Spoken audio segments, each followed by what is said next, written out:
year's edition of the Spring Sports Preview Show. I'm your host, Jordan Rhone. Today I sit down with several athletes who will be talking about their upcoming expectations and goals for their spring sports season.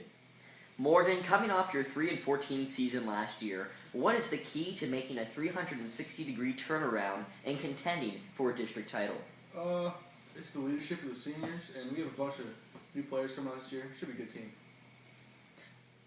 Amanda, your team has a lot of fast girls this season. What will it take to compete at an even greater level, such as states?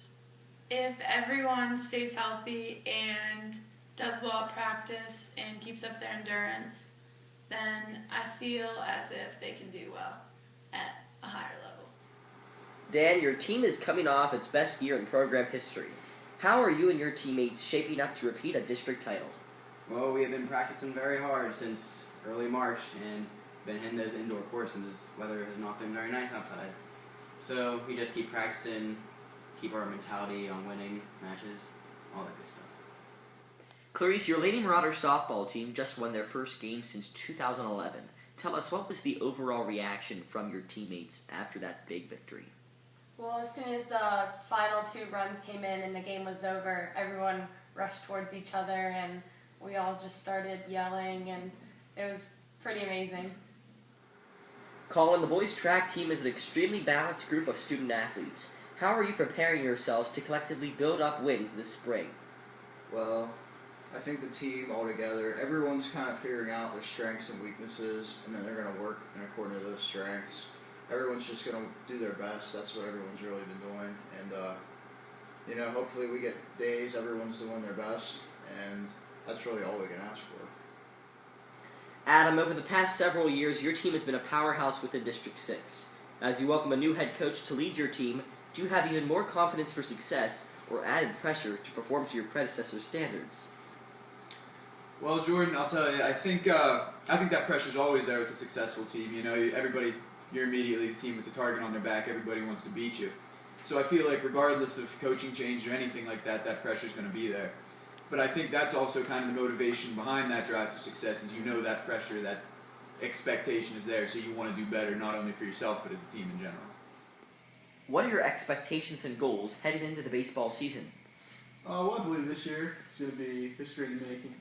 We're going to get our first district championship. We're going to have a winning season. And that's what we can expect. What are your expectations and goals heading into the track season?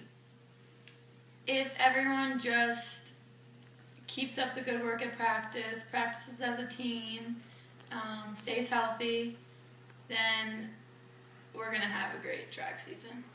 What are your expectations and goals heading into the tennis season? Well, we lost a lot of our starters last year. Our top 3 starters are all gone. One of our doubles teams is gone. So we had a lot of rebuilding to do. A lot of freshmen came up and new players like sophomores.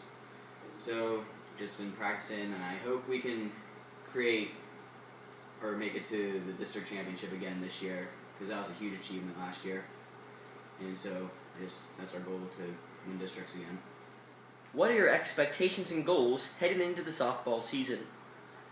We would like to cut our losses in half and better our fundamentals. What are your expectations and goals heading into the track season? Well, this year we have a big team and a really talented team, so I think there's a lot of potential for districts and states competitors, and really hopefully just a very successful season. It's gotten better every year, and I think this year will be the best yet. What are your expectations and goals heading into the volleyball season? Well, I think one of our biggest goals is obviously to go back to states. We've been in the state playoffs 2 years running now. I'd like to continue that stream and kind of prove that it wasn't last year's seniors there the only team. We really have that depth coming into the next 4 years. I think we have a great group of freshmen this year that can continue that legacy. And I think that's another one of our goals, is to kind of educate them in the BG way of playing volleyball, that they know what to do when they're seniors and they continue on that tradition.